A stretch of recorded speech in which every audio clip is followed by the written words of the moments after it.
Hello everyone, your voice here and welcome to our channel Sansevieria 101. So for this episode, we're going to feature an inflorescence or flower bloom coming from another of Pepito Mercado's kirkii hybrids or hybrids that have kirkii species genes on them. So what I'm showing you right now is the one he named as Dina.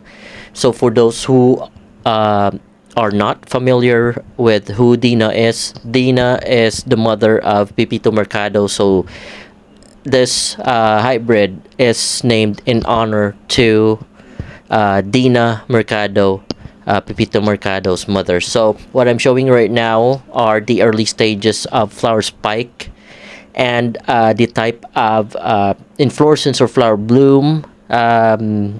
His hybrid or this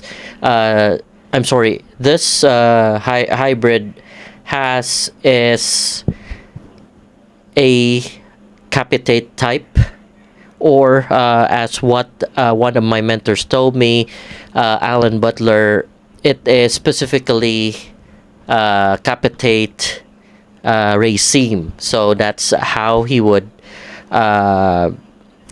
identify or classify the type of inflorescence which I am showing you right now. So the picture that I'm showing to you is already or has grown in height, and you would see that the flower tube starts to develop, or you would see them you can see them evidently now coming from a bud-like state where you won't see the flower tubes at all. So this following pictures that I'm going to show you is almost over a week old of inflorescence or flower bloom. So I took pictures of them on a daily basis, and fortunately I have caught the first or the early days of inflorescence for Sansevieria hybrid Dina.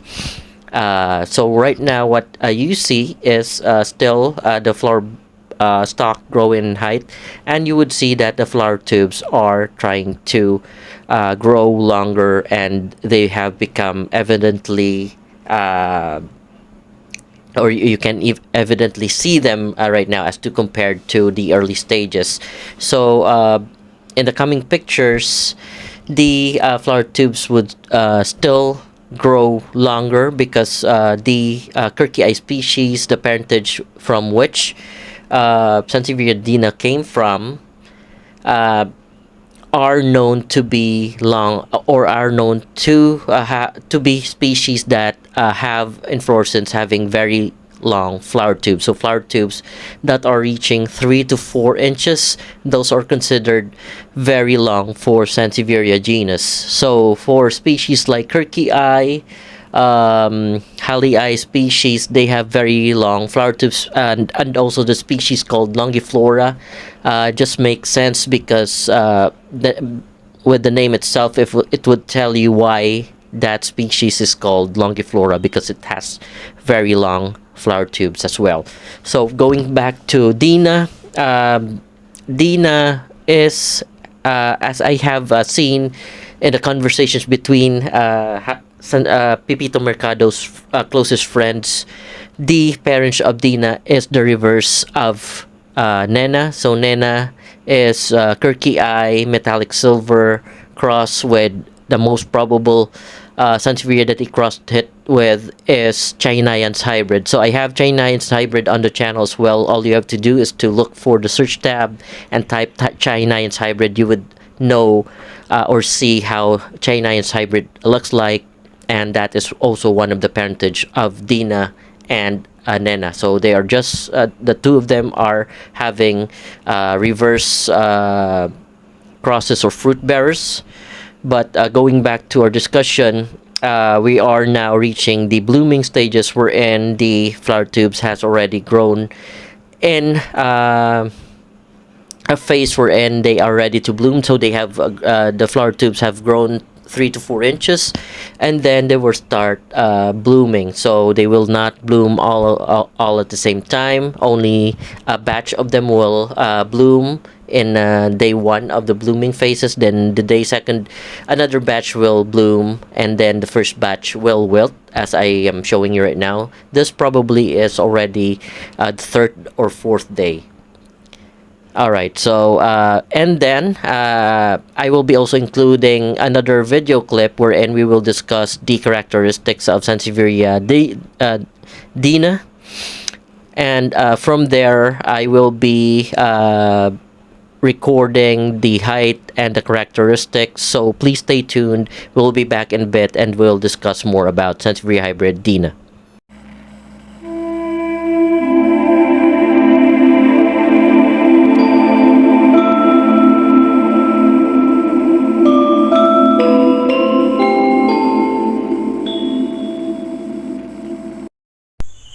Alright, folks, so we're back and we are going to discuss the characteristics of the inflorescence of the Sansevieria hybrid that is known as Dina.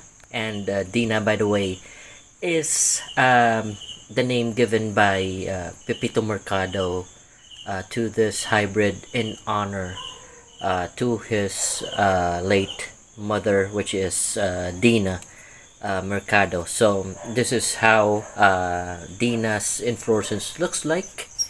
This is about the third or the fourth day of the blooming phase for the inflorescence, and we will be taking measurements of the inflorescence so we can get some data. So first off, we will be checking the peduncle of Dina, and as you can see, the peduncle of Dina is really whitish in color.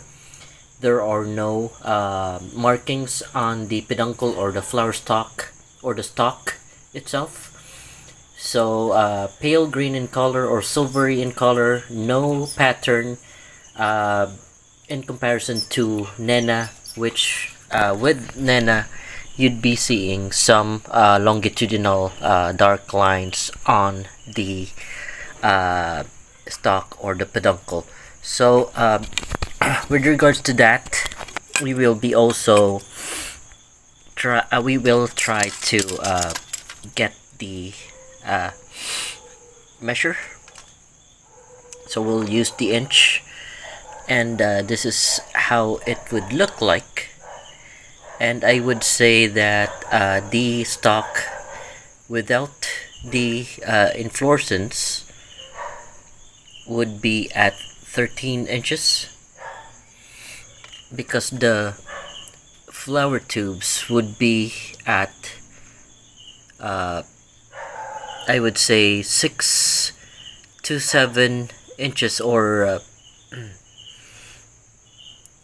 I would say 6 to 7 just to be safe. So that's how long the flower tubes of Sansevieria Dina is. So the color of the flower tube is just plain, not really white but cream, and the petal of the flowers are the ones that are colored white. You see the pistils and stamens, and this is how the leaf of Dina looks like. That's the leaf of Dina. So by the way, speaking from experience, Dina always has this sickness, and this is caused by the drop in temperature, especially when it rains for how many days. Dina would have would get sick, and sometimes they are on the sides of the leaf. On this part though, it is on the center part. I'm not sure if I can show you the oldest leaf at the back part, but the oldest leaf, if you can see the ruler, it's that part over there. And I think it also got sick on the sides of the leaf. So among the Pepito Mercado hybrid, Dina often gets sick and will have that I'm not sure if it's rotting, but it's kind of spreading, but I don't want to cut off the leaf. It's a brownish discoloration. I'm not sure if I can focus though. There you go. So I think it's equivalent to a brown spot fungus, and I'll keep observing it if it spreads out, but the other leaves are still healthy. Only that part is having the brownish discoloration, and I guess it's watery. Aside from that, though, we'll try to get the some of the hybrids characteristics, like the leaf texture. So we'll try to figure out this one and feel it vertically. It's very smooth to the touch. You can feel the bumps when there's a longitudinal line or this dark green outline or patches on it or marks on it. Aside from that, though, the front part of the leaf is very smooth to the touch. I'm not sure if I can show you the back part. This is the back part, but I don't have enough light, so we'll try to touch it. It's slightly rough to the touch, like the other kirkii hybrids of Pepito, and you would feel bumps because of the darker green mottlings or pattern on them. So the dark green are kind of protruding on the surface of the leaf. That's why you'd feel bumps when you try to feel the leaf texture of Sansevieria kirkii hybrids or Sansevieria hybrids, or for that matter Sansevieria leaf, especially kirkii species, which is the parentage of what I am showing you right now. And by the way, also one of the things that would distinguish Dina from the other Pepito Mercado hybrids is the longitudinal lines. So there are no very thick longitudinal lines for Dina, and rarely can there be this center longitudinal lines, because most of it would be spread out all throughout the leaves, and most of it are scattered and short. So there's only some cases wherein it will be long. So the difference between Dina and the other Sansevieria Pepito hybrid like Nena is that the lines of Dina are not thick, they're all thin, and then they're spread out all throughout the leaves. Usually Nena would be just in the middle part, or some 5 to 4 lines on the bottom, on the half of the leaf, or from the base part to the middle part of the leaf. That's where the longitudinal lines on Nena occur, and they're very thick, so it's like as thick as your marker, in comparison to the longitudinal lines Dina has, which is like a ballpoint pen. So aside from that, we'll take measurements of the leaf width. So I guess this one is the widest, and it's 3.5 as I measure it, and the tallest leaf that I can measure is 21 to 22 inch from this part to that part, or that point to this point in here. It's 21 to 22 inch. I don't have my measuring tape, that's why I'm using the ruler. So that's an approximation of I can't bend the ruler, so there is some allowance to the data wherein I measure the leaf length of Dina. So aside from that, folks, I don't think I have anything more to add. So if you have any questions or suggestions, feel free to leave a comment below. And if you like what I have presented, folks, please don't forget to like and subscribe to the channel.